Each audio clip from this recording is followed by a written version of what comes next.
bonsoir. Je suis content de venir aujourd'hui vous parler d'un livre qui m'a marqué, que j'ai lu il y a quelques années, qui s'appelle La mélancolie de la résistance. Voilà, je le montre. C'est un livre qui est paru donc en 2011, si je me souviens bien, et qui est paru chez l'éditeur Gallimard, un des grands éditeurs français, de László Krásna-Horkály. Et il se trouve que pas très loin d'ici, je l'avais rencontré dans une librairie et il me l'avait dédicacé. Alors quelles ont été les raisons de mon choix? Pourquoi j'ai choisi de lire ce livre de László Krásna-Horkály, qui est paru en fait en 2006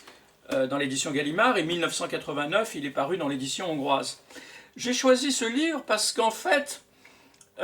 j'avais vu auparavant le film qui est adapté de ce livre, qui est adapté d'un chapitre de ce livre d'ailleurs, qui est le deuxième chapitre, qui s'appelle Les Harmonies Weichmeister, qui est un film qui avait été réalisé en 2000 par Béla Tarr. Et j'essayais de comprendre comment, notamment l'entrée du film qui se fond sur la musique et qui est de manière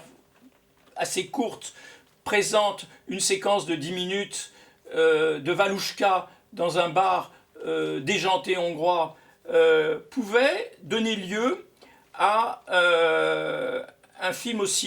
une séquence aussi courte, alors quand on lit le livre de László Krásna-Horkály, la dimension d'un livre est toujours beaucoup plus importante et ample qu'un film. Et ce qu'il y a dans le film, dans le livre de László Krásna-Horkály, c'est cette ampleur narrative, avec des phrases très très longues, avec des descriptions sans fin, et en même temps, ce titre, La mélancolie de la résistance, qui renvoie au fait qu'on se pose la question pourquoi, après 1989, qui était synonyme un peu d'un espoir en Hongrie après la chute du mur, on est dans un tel pessimisme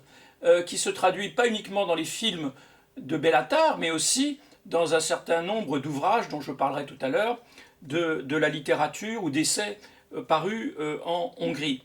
Donc, retour à la littérature, ce livre m'avait un peu marqué parce qu'aussi, il montrait cette idée d'un monde crépusculaire, un monde assez noir, qui renvoie peut-être aussi au roman de Beckett, bien que les romans de Beckett soient sur une forme d'écriture beaucoup plus courte. Et les deux, aussi bien chez Beckett que chez László Krásna-Horkály, vont au-delà de la situation de la conjoncture politique, puisque ce sont des livres, qui interpellent notre condition humaine. Alors dans le livre de László Krásna-Horkály, ça commence sur le danger qui plane sur une petite ville, et on suit la première personnage du livre, Madame Folm, qui vit dans un univers étriqué d'intérieur, et c'est ce passage de l'univers étriqué à l'univers extérieur qui est tout aussi angoissant, et qui, dans le livre de László Krásna-Horkály, est matérialisé par une baleine au milieu d'une petite ville de province hongroise, et qui interpelle aussi, puisqu'on sait très bien que la Hongrie n'est pas entourée de mer, elle n'a qu'un seul grand lac, et donc que fait cette baleine reconstituée, qui incarne peut-être cette violence sociale qui va montrer dans la ville, et ces rapports de force entre les villageois qui se sentent abandonnés, livrés à eux-mêmes. Et donc le grand talent de László Krásna-Horkály, c'est d'avoir réussi un peu à orchestrer toute cette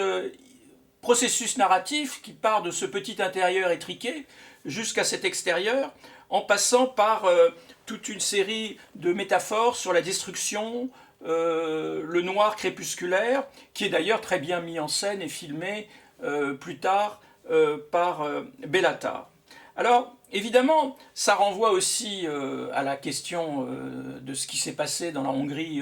post-communiste d'après 1989, où le pessimisme ne laisse pas place à un certain optimisme, et qui renvoie à ce qu'écrivait un grand philosophe français, Claude Lefort, qui malheureusement a disparu aussi, et qui disait que le lieu du pouvoir aboutit souvent à une dissolution de repères et de certitudes. Donc cette dissolution de repères et de certitudes, c'est pour lui, chez Claude Lefort, une réflexion sur la fin de la démocratie. Et quelque part, de manière romanesque et cette fois non philosophique, László Krásna-Horkály nous donne à réfléchir sur les modes de dissolution de ces repères, comme si par exemple ce roman se situait au-delà du bien et du mal, et renvoyait à son précédent roman, Le Tango de Satan, qu'il a écrit quelques années auparavant, qui a aussi donné lieu, mais cette fois, à un film beaucoup plus long de Bellatar, qui dure presque 7h15, et qui était aussi un film de réflexion sur cet univers post-chaotique lié à tout cet univers dépressif et dépressionnaire du monde communiste, où le lien collectif s'est dissolu et où le lien individuel n'apparaît pas. Quelque part, dans Satan Tango de Bellatar et dans le Tango de Satan de Laszlo Krasno-Arkay, on a une méditation qui pourrait rappeler le pavillon des cancéreux qu'avait écrit Solzhenitsyn quelques décennies plus tôt. Donc on trouve des convergences, et ce qui m'a intéressé dans ce livre, c'est pas uniquement la convergence entre un roman et son adaptation filmique, mais c'est aussi toute la conjoncture qui, quand on connaît un petit peu la société hongroise, renvoie à une réflexion sur les conditions d'émergence d'une liberté individuelle qui semble toujours contrainte ou impossible. De ce point de vue-là, j'ai rapporté un autre livre qui m'avait marqué et qui fait un peu écho, bien que ce ne soit pas le sujet direct puisqu'on parle de roman, qui est un livre d'un sociologue hongrois qui était Elmer Hankish, qui lui a disparu, et qui s'appelait Hongrie Diagnostic. C'était paru en France chez un petit éditeur dans les années 90 et qui est un recueil de textes où Elmer Hankish fait écho à ce qu'écrit d'ailleurs Laszlo Krasno-Arkay à peu près à la même époque. On ne peut pas passer impunément 4 décennies en enfer et en sortir indemne. Il avait écrit ça en novembre 90, donc ça renvoie effectivement à la question de la transmission générationnelle. Et cette transmission générationnelle qui est analysée sous la forme d'une certaine pathologie sociale de la société hongroise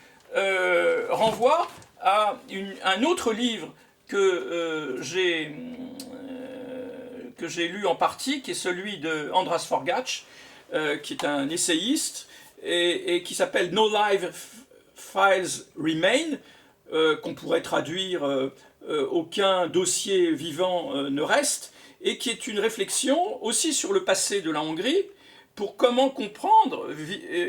ou essayer de comprendre comment on peut vivre dans une vérité familiale, puisque dans toute famille a été impactée finalement par ce régime qui a duré plus de 40 ans en Hongrie, et où Andras Forgách,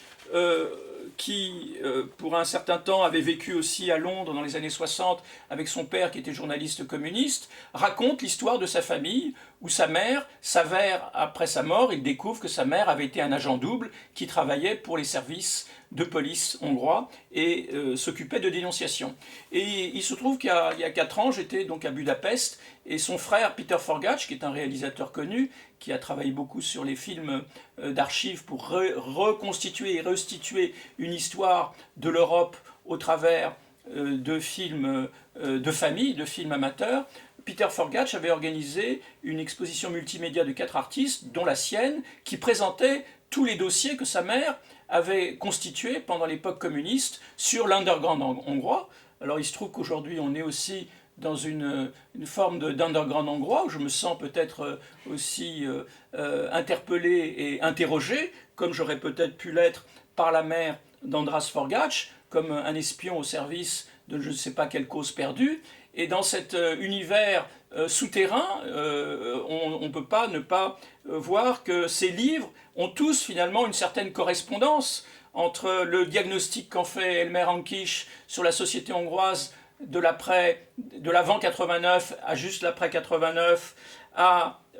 l'exhumation par Andras Forgách des notes intimes de sa mère après sa mort, qui s'avère être un espion et qui effectivement interpelle des personnalités comme Andras et Peter, qui ont toujours été dans l'opposition hongroise la fin des années 70, début des années 80, de voir leur propre mère, participer à ce régime